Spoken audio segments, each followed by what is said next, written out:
Hello दोस्तों, मैं आ चुका हूं एक और नई वीडियो लेकर के। ये वीडियो है स्पाइडरमैन 3 मूवी के बारे में। ये मूवी आई थी 2007 में और इसको डायरेक्ट किया था सैम रेमी ने। मैं शुरू करता हूं इसके अमेजिंग फैक्ट्स। पहला अमेजिंग फैक्ट जो है वो ये है कि इस मूवी की इंस्पिरेशन थी स्पाइडरमैन 1994 का कार्टून। उसमें एक एपिसोड की ट्रायोलॉजी थी जिसका नाम था द एलियन कॉस्ट्यूम। उसके एपिसोड से ही इस मूवी की इंस्पिरेशन ली गई है। जैसा कार्टून में दिखाया गया था सिम्बियोट का ओरिजिन कि सिम्बियोट एक उल्का पिंड के रूप में आता है, वैसा ही इसमें भी उल्का पिंड के रूप में ही एक सिम्बियोट हमको आता दिखता है। उसकी जो इनिशियल बॉन्डिंग पर्सनालिटी होती है पीटर के साथ, वो कैसे वो स्पाइडरमैन को चेंज करता है, उसकी पर्सनालिटी को कैसे चेंज करता है और कैसे एडी ब्रॉक की बेइज्जती करता है पीटर पार्कर, और कैसे वो चर्च वाला सीन जिसमें पीटर पार्कर अपना सिम्बियोट उतारता है और वो सिम्बियोट जाकर के एडी की बॉडी पे कब्जा कर लेता है। ये सीन बिल्कुल सेम टू सेम जैसे कार्टून में दिखाए गए हैं वैसे ही इस मूवी में भी रखे गए हैं। खास करके वो वाला सीन भी बहुत अच्छा है जिसमें पहले ब्लैक सूटअप के बाद स्पाइडरमैन बिल्डिंग में अपना रिफ्लेक्शन देखता है। वो सीन भी कार्टून से ज्यों का त्यों उठाया गया है। उसके बाद हम आते हैं तीसरे अमेजिंग फैक्ट पे। तीसरा जो अमेजिंग फैक्ट है वो ये है कि सैंडमैन के पिक्चराइजेशन के लिए ओरिजिनल सैंड कहीं कहीं जगह यूज की गई थी, बट कहीं कहीं जगह पे ग्राउंड कॉर्न भी यूज किया गया था क्योंकि वो कैमरे में ज्यादा अच्छा आ रहा था। प्लस उससे कास्ट एंड क्रू को ज्यादा नुकसान भी नहीं हो रहा था। जहां बहुत क्लोज फिल्मिंग चाहिए थी सैंड की, वहां पे ग्राउंड कॉर्न यूज किया गया था ताकि कास्ट एंड क्रू को कोई नुकसान भी ना हो और उनका काम भी हो जाए।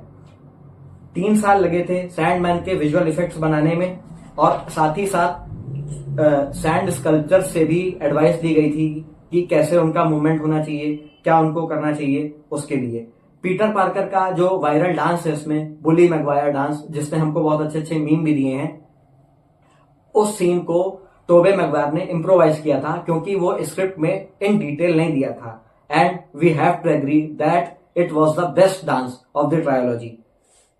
हैरी के लैब में हम देखते हैं कि उसके फादर का पुराना मास्क भी रखा हुआ है और साथ ही साथ एक गोल्ड कलर का भी गॉब्लिन मास्क रखा हुआ है। ये तो हम जानते ही हैं कि हैरी आगे जाकर के मूवी में ग्रीन गॉब्लिन का पर्सोना अडॉप्ट कर लेता है, पर गोल्ड कलर का मास्क हमको बताता है हॉब गॉब्लिन के बारे में। अल्टीमेट स्पाइडरमैन कॉमिक लाइन में हैरी आगे जाकर के हॉब गॉब्लिन की ही पर्सनालिटी अडेप्ट कर लेता है।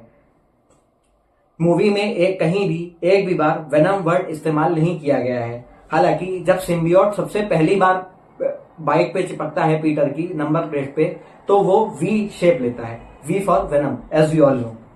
फाइट सीन जिसमें स्पाइडरमैन पंच करता है सैंडमैन को उसके चेस्ट के थ्रू, उसमें एक एम्प्यूटी बॉक्सर का इस्तेमाल किया गया था जिनका नाम था बैक्स्टर हम्बी।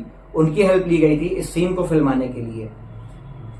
इसके अलावा फिल्म के जो विजुअल इफेक्ट्स के डिजाइनर हैं स्कॉट, उन्होंने एक ऐसा मिनिएचर स्काई स्क्रैपर बनाया था जो 1/16 स्केल पे था ताकि सीजीआई पे कम से कम खर्चा हो और ज्यादा से ज्यादा टाइम बचे, ज्यादा से ज्यादा पैसा भी बचे, क्योंकि उस समय सीजीआई बहुत कॉस्टली था, बहुत लेंथी प्रोसेस भी होता था उस समय सीजीआई करने का। इसके अलावा फिल्म का जो ट्रांसलेशन है रशिया में वो था Spiderman 3 enemy in the reflection. तो ये नॉट था उस सीन को, बिल्डिंग वाले सीन को, जैसा कि मैंने आपको पहले भी बताया था। प्लस इसमें एक चीज और है जो मुझे पर्सनली लगता है कि अगर हम देखें तो पीटर की जो इनर डिजायर्स थे वेनम के उसके पर्सनालिटी बॉन्ड होने के बाद वो निकल के आए थे। साथ ही साथ हम ये भी देखते हैं कि पीटर और एडी की पर्सनालिटी लगभग जो पीटर की पर्सनालिटी पोस्ट वेनम होती है वैसी ही पर्सनालिटी एडी की होती है प्री वेनम।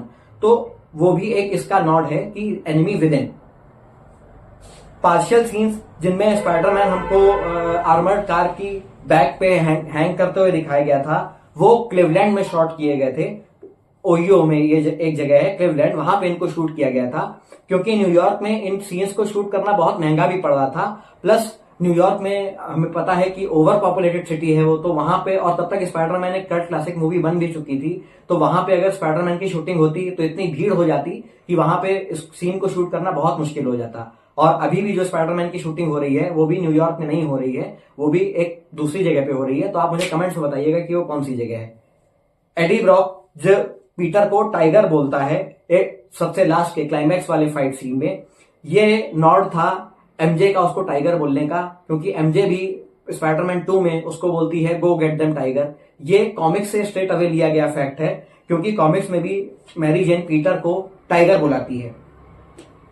सेलिब्रेशन के दौरान बैंड जब स्पाइडरमैन का वेलकम करता है तो वो स्पाइडरमैन कार्टून की क्लासिक थीम जो 1967 में बनी थी, Spiderman Spiderman does whatever a spider can, वो वाली थीम बजाता है।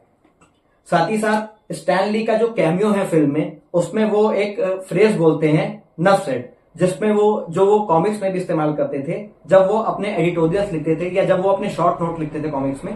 तब एनिमेटर्स जो सोनी पिक्चर्स के थे, उन्होंने वेनम मूवमेंट्स के लिए बिग कैट्स जैसे चीता और पैंथर, इनके चाल के वीडियोस देखे थे और इसके बाद उन्होंने शूट किया था कि हम वेनम की जो चाल ढाल है उसको ऐसा ही हम रखेंगे। भोजपुरी में भी ये फिल्म डब की गई थी और भोजपुरी में इस मूवी का नाम रखा गया था मक्कड़ मानव। इसके जो डबिंग आर्टिस्ट थे भोजपुरी में पीटर पार्कर और टोबे मैगवायर की आवाज दी थी जिन्होंने, वो थे रवि किशन जी। इस मूवी को भोजपुरी में इसलिए डब किया गया था ताकि लोकल ऑडियंस जो बिहार की है उसको भी टच किया जा सके। ये लोकलाइजेशन की एक अच्छी स्ट्रेटजी थी सोनी की।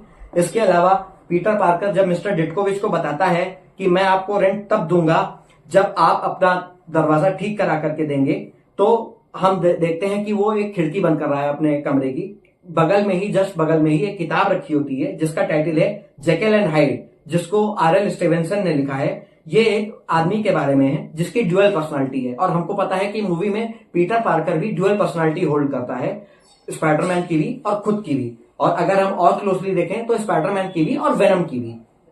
इसके अलावा वो लड़की जो जेमसन से बोलती है कि अगर आपको ये कैमरा चाहिए तो आपको मुझे $100 देने पड़ेंगे, उस लड़की का नाम है इमा रैमी। वो सैम रैमी की बेटी है और में वेनम की जो वीकनेस है वो ये है कि वो सुपरसोनिक साउंड से बहुत एलर्जिक है।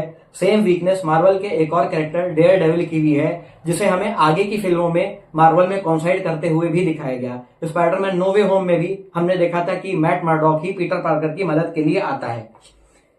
एक सीन जिसमें हम देखते हैं कि जेमिसन का ऑफिस हमको दिखाया जाता है, उसमें न्यूज़पेपर की कटिंग लगी होती है जिसमें लिखा होता है dog of still at large, और साथ ही साथ एक और पोस्टर लगा होता है जिसमें लिखा होता है Spiderman and green goblin terrorise bugle. ये नॉट था स्पाइडरमैन 1 और स्पाइडरमैन 2 मूवी को। साथ ही साथ ये इकलौती ऐसी फिल्म थी जिसके एंड में स्पाइडरमैन का कोई भी स्विंगिंग सीन नहीं है। इसके अलावा इस स्पाइडरमैन मूवी में Spiderman theme song and credits में प्ले नहीं किया गया था। लास्ट की जो 2 मूवीज आई थी, पहले की 2 मूवीज सॉरी, उनमें स्पाइडरमैन का थीम सॉन्ग भी प्ले किया गया था, जो मैंने आपको बताया क्लासिक थीम सॉन्ग, उनको प्ले किया गया था। बट स्पाइडरमैन 3 के एंड क्रेडिट सीन में कोई भी क्लासिक थीम सॉन्ग प्ले नहीं किया गया था स्पाइडरमैन मूवी का। Thank you, have a nice day.